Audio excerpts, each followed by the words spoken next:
With the end of lockdown comes the beginning of trips to the range, so I thought I'd give you a quick look at what I bought today and then move on to some arts and crafts projects that we've just started. You might have seen that I've just finished making a pumpkin gothic terrarium thing. I've been working on this for a long time. Just to give you some idea, it took most of an entire charmed box set, but it's done. And I wanted to give you a little talk through of like what all this stuff going on is. So this dome thingy, most of this stuff was actually in haul videos that I've done. This is from the range. I think it was £4. It originally had like a basic kind of brown cardboard looking bottom, which I've painted grey and then added a layer of Mod Podge over mixed with nail glitter, which was an idea that I had because it's so much finer than like regular craft glitter, and it's like a really nice subtle shine. So I ordered that from the Born Pretty store, and it finally came. And then inside we've got this pumpkin at the bottom, which was a present from Vanda, and I have no idea where it came from, but it was baby pink and it said "Witch Please" on it, which was amazing. But the letter was starting to flake off, so I was like, oh, I'll paint that. This took 4 coats of paint to get it like orange and not sort of streaky and weird looking, so that was probably the most time consuming part. This is moss that I just bought on eBay for like couple of quid for a massive bag of it. Like, this is maybe like a 16th of the bag. I need to come up with a project for that, but that's just PVA'd down. The pumpkins are then hot glued together, so a lot of hot glue also holding this dome on so it can't come off. This is a Christmas tree ornament type thing that was in one of my car boot hauls. It was originally like an orange metallic jack-o'-lantern. I painted that in the same way as the base just because it was kind of scratched and looked a bit shit. Also, I had to cut most of the bottom off to make it so that this would actually fit in the dome. And this is adorable. This is the little velvet pumpkin that came in my occult box unboxing, like the most recent one. I took the stem off and gave it a different stem from this ornament, like the second one down, because it was sparkly and kind of bent and cute. This little viney thing is just a cable tie that I wrapped around a paintbrush handle. That's probably the thing that I'm most proud of. Improvise, adapt, overcome. And then I took like little spangles from the occult box, like glitter, and just put a dot of PVA and just glued those on. Not bad, considering how long it took. It was mostly just like the painting and the Mod Podging and the waiting for everything to dry. But yeah, I'm really happy with how this went, and I'm going to try and do a few more craft projects. Let me know if you'd be interested in watching like a video of them next time I put something like this together. But now we're on to some new projects, all of which involve stuff that I had to buy today. So to start us off, we have paint.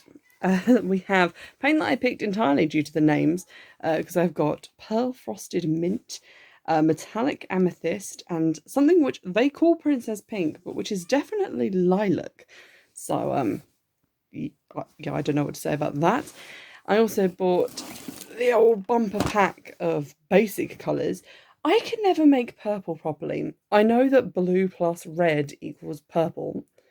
I'm not stupid, but I can't ever make it come out like the shade that I want. It always comes out really weird or too grey or too red, and I go back and forth and I just end up with so much paint because I've added so many different dollops of stuff to it, and it's never the colour I want. So now I just buy purple, and I got this. This is Liquitex Basics. This was £7.20 something, I think, from the range, which is pretty good for like a big set of acrylic paint like this.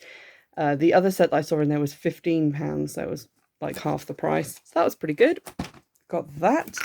I also got jars, because you know, all witches need jars. The range is great for these. These were new ones that I hadn't seen before, and I think they were 59p each. These nice little kind of mason jar lids. They're going to have herbs in and are not part of the craft project. Then I got this, which is a separate project. It's basically just a blank money box. They did have one shaped like houses, which I didn't buy when I saw them, and now I'm kicking myself. But this is a plain one, and just with like a plug in the bottom. Get your minds out of the gutter. But I thought it would be great to do like an abundance thing with this, because, you know, it's a money box, but it's like fully customizable. So I'm going to be doing something with that. I also got, and this is the last thing, a notebook. This is the thing that caused the problem. Something always causes a problem at the range because it doesn't have a sticker on it, and this time it was this. But it's like this kind of magical dark rainbow shifting oil spill. I'm obsessed with it. It's so pretty. I am going to cover up where it says journal though, because this is going to be my herbiary, but for crystals. Crystalliary? Crystal reference book? Something like that doesn't sound pretentious. I've already been cutting out loads of pictures of crystals and information about what they do from various magazines. This isn't even all of it. So I've kept all that to one side, and this is going to be my reference book for crystals because I don't have one. I used to have the Crystal Bible, but there's shockingly little in that, at least like for my purposes, on like magical uses of crystals. It tends to be mostly about like crystal healing and stuff, which I'm not into. I just want the magical uses and I just want the information about crystals I have. So that's what's going to be in here. I love the black end papers. I love the little bookmark. I love that it's shiny. That was my only requirement. This was quite expensive actually. I think it was like £2 something, and I got a beat up one because this was actually the least beat up one that they had. But I'm going to have it for a long time, so it's going to get ruined anyway. I'm sorry if you can hear children screaming. It's summer, I don't know what to tell you. So the paints are part of an ongoing project that I have. In one of my hauls, you might have seen some oracle cards that I bought from eBay, and they were made with cut out pictures pasted onto cards. I don't have those anymore. I think they went into like a witchy job lot. But I thought it would be cool to make myself some oracle cards with things I'd chosen on them. So they'd be completely personalised, and it seemed like the kind of easy craft that I could do because I like cutting things up, not to sound like a serial killer.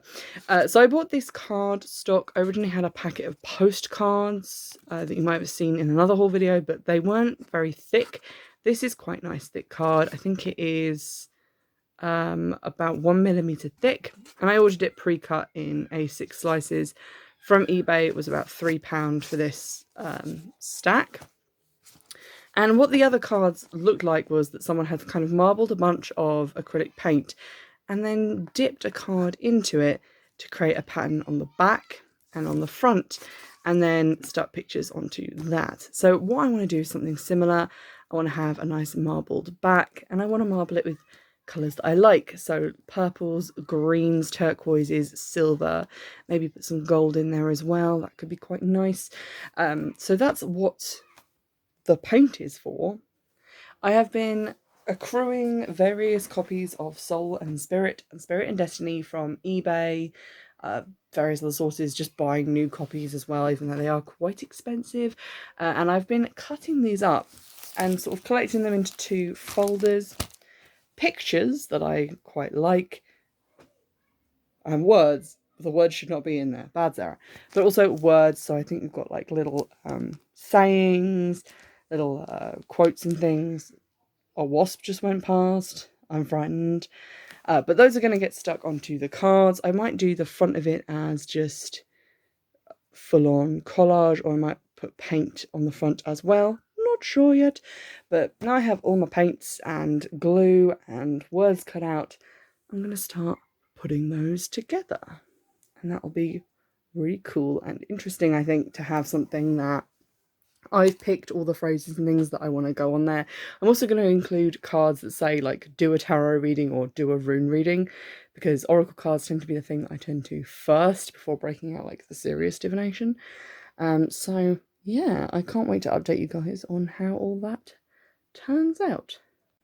Hey guys, my phone fucked up and lost a teeny segment of footage, so I'm just going to re-record the beginning of me talking about this, which I found in a charity shop. So in a second you're going to see it with the price tag still on, but obviously I have taken that off since. This is a malachite, I believe. I have no idea what the function of this ornament is, because it's just like a flat piece with a dip in it and then an egg that rolls around in there. Like, what is this? Is it a teeny tiny pestle and mortar? What's happening here? Like, I would expect it to like maybe have a hole that would make the egg stand up, but it doesn't. It's a very weird object, but I found it today because we went to a big charity shop nearby just because it was next to something else that we were going to. Still not doing a huge amount of thrifting because of, the whole pandemic issue, but I am kind of popping into some of the bigger charity shops which are adjacent to areas that we go to quite a lot of the time, and I'm obviously wearing a mask because I'm not a knob end. So this was £2 for like the two pieces of this together. That charity shop is quite expensive on their bric-a-brac, but on this occasion I think it was kind of worth it because it is quite a large chunk of a crystal. Ooh, broke it. Which you don't see around that much. I don't think I've ever come across this specific type of crystal / stone anywhere else, just around and about. So, usually what you find tends to be mostly amethyst or mostly quartz, but I do appreciate this, and it's quite a nice one to add to my collection. And now here's going to be a little bit of me yesterday talking, which somehow my phone did not automatically delete. Go past Sarah. And this seemed like a way to sustainably get a chunk of it, including this little egg, which I think comes off because of the sellotape holding it on. So that's a nice big chunk. One of the pieces might end up in a witchy box because I don't need two pieces, so keep an eye out for that. And then the third thing is this rather heinous teapot. I was looking for something kind of house shaped. I had this idea that I wanted to make like a witch's cottage ornament, and I was looking at some Lilliput Lane cottages, which like grandmas love to collect these. They're like the ornaments that like yay big of like thatched cottages, and they're incredibly detailed. I really wanted to paint one of those. They had one in there, but it was very expensive. This was £3. I wouldn't pay someone that to take it from my house. So there we go. It is just a fairly average decorative teapot, not meant for actual use, but I thought it would be nice. It has some symmetry to it, which I quite enjoy in my little symmetry loving brain. And I thought giving it some painting with some of the paints that I bought recently, and it could look quite witchy and lovely. So if you'd be interested in seeing a video on that, give this video a thumbs up, and I'll show you some of the progress pics on that. Obviously it has this giant crack right here, which I guess it hasn't actually broken, or maybe it has because it continues underneath. So it might have been broken and then glued back together, or it might just be like a surface crack, but it's not meant to hold liquid anyway, so that doesn't really bother me. And to be honest, the crack is kind of interesting and gives it some spooky appeal, which the rest of it does not. So there we go, one cracked teapot, £3. You're having a laugh. And then the last thing isn't really terribly interesting, but I bought myself some eyeshadow. The colour looks terrible on camera. It's kind of a greyish mauve colour. It was from the Boots Natural collection, and it's called Heather, which is nice, I guess. I've been looking for, I can't open it, for one that is in the shade, because I feel like a lot of palettes have like brown neutrals, and I hate brown neutrals with a passion. I mean, they're okay, but I like purples more, but like, aha! Kind of like a nice cool ashy, the under eye bags of a Victorian orphan type colour. So this is what it looks like swatched. It's actually quite pigmented, which I didn't expect from Boots Natural collection, to be honest. But there you have it. It's a kind of slightly sheeny, kind of satiny matte. And I just really liked that as a sort of base colour, which I've been looking for everywhere and couldn't find. So if you need that, it's £1.99 and it's in Boots Natural collection. All the other eyeshadows they had there were like various shades of browns, but this one was okay. I am going to see if I can pop the pan out and put it in my travel palette, because I hate these like big plastic thingies and they just get in the way. So that was everything that I bought today, and obviously you've seen the rest of the range stuff too. Don't forget to give this a thumbs up if you'd like to see some of these projects in progress, and I'll remember to take little progress clips as I go about changing and altering them and possibly ruining them forever.